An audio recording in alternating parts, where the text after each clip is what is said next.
I wouldn't call myself a reckless spender, and yet there were times where I did normal things, going shopping, going out with friends. But then I was like, where did all my money go? So I created a 4-step method that helps me spend my money more mindfully, and it helps me do that in the moment. Because of course we can also go through our expenses, right, and see where our money went. But that is an afterthought. Then it's kind of like too late. Even though, of course, tracking your expenses can help you in a big way to see where you spend money unnecessarily. But I wanted something that I could use in the moment when I'm like out in the field. Do you know what I mean? And once I had done that, I consumed less junk food, less unnecessary stuff, and I felt more in control with my money. So let me introduce the NEAT method. If we haven't met, I'm Sophia. I've been learning about money and investing for more than 10 years now. And just to make it clear, I do not like to live frugal, but I do like to spend mindful, and mindful spending and frugal living are not the same thing. Anyway, just saying. NEAT is an acronym, and let's start with the N.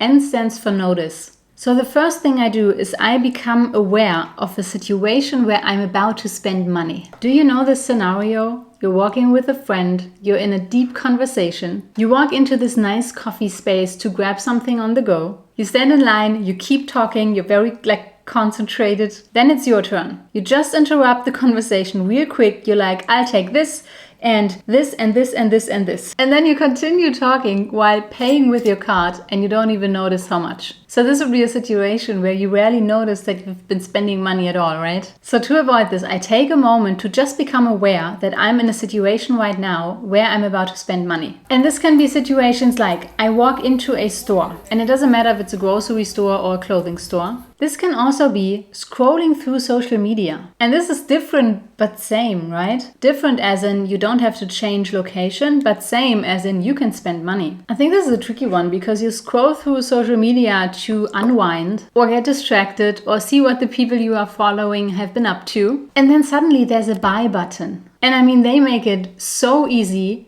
It is as convenient as is it dangerous. Dangerous for your financial goals. Can be, right? So what you can do and how I do this, I use this as a cue. So all these little actions, walking in somewhere, pulling out the wallet, pulling out the phone, maybe, using the watch to pay. All of these are cues of buying something. And that's when I notice. That's when I notice the latest. And in this step, it's enough to just have this thought, pay attention. And the next step after that, once we are aware, I'm hosting a free web class where I explain all the strategies that I use to build a multiple 6-figure net worth. It's live and it's free. If you want to sign up, there's a link down below.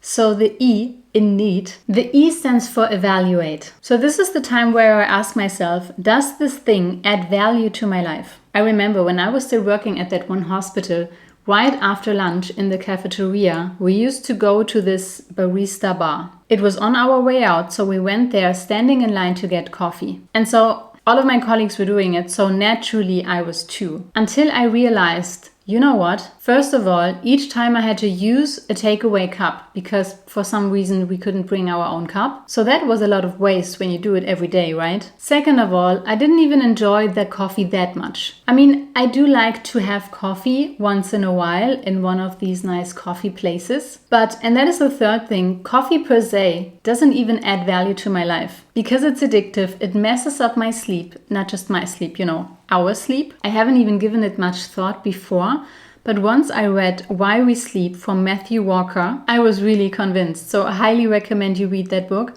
Or he also has a TED Talk. I will link both down in the video description. And fourth, because I do not drink dairy products. Back then it was rather for environmental reasons. Now it's more for health reasons. I went for oat milk, but that was even more expensive. And that every day. So at some point I decided, you know what?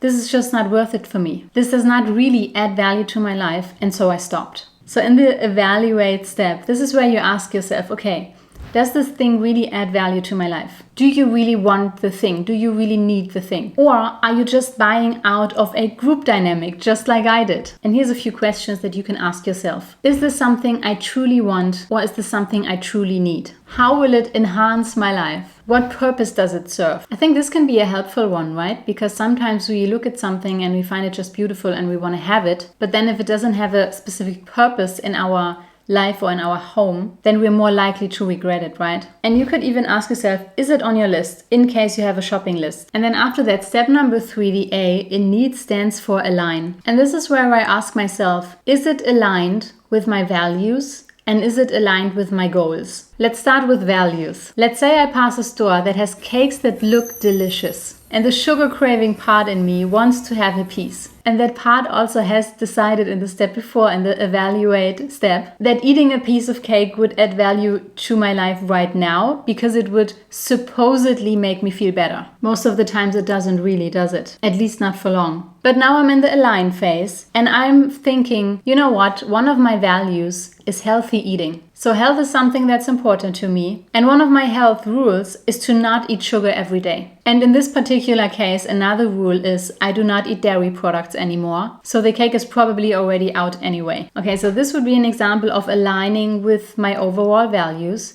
Now let's take a look at an example where we align it with goals. For instance, I would like a Birkin bag. A Birkin bag would add value to my life because I do have a thing for handbags. And this is a beautiful classical bag, incredible craftsmanship. It never goes out of style, at least it hasn't for decades. And depending on the color, it would also fit into my style and to my wardrobe. But is it aligned with my financial goals and my priorities? Because a Birkin bag is the most expensive bag you can buy. And then it's a legitimate question to ask, can I afford it? And not even necessarily in the sense of money, because I would have the money to buy a Birkin bag, but rather affordability in the bigger picture of my financial situation and my financial goals. Because I've set myself the goal to become financially free and to reach a certain net worth milestone, it just doesn't make sense to blow my money on stuff, right? I still like to buy clothes and accessories, but in the case of a Birkin bag right now, I personally don't feel like it's a healthy relation between my net worth right now and the price of the bag. Are you guys getting this? And I think in some cases, some easy cases, the second step, evaluate, and the third step, align, might feel like the same, or you can do it in one step. But I think in some cases, this third step of alignment is like an extra layer that can help broaden your awareness, right? And to really think deeper about if the thing is worth the price that it costs. And then the fourth step, the T in need, stands for time. And this is where I ask myself, do I have to buy the thing right now? And this can be very powerful because when you give yourself some space, when you give yourself some time, the way you evaluate might change. In fact, last summer, there was this raffia bag. I don't know if you've seen it, but there's a huge trend with raffia bags right now. And there was this one bag that I really wanted to have. I've seen it on pictures. I thought it was beautiful. But then I let it sit for a few months. Now it's even a year. And I kept looking at it. And I also, tried it out in the store. But at some point I was like, you know what? I don't actually want it. And I think of all the steps that we went through, this last one, time, is actually the most powerful in preventing you from buying something that you regret. So if you're in the middle of a buying decision and you ask yourself, can this wait? And the answer is yes. In some cases, it doesn't make sense, right? When you're going to the grocery store and you're buying groceries for the week, then those are financial decisions that, you don't necessarily have to wait with. Unless it's something unhealthy that your body doesn't need anyway. But especially if it's something less essential, do take a day or two.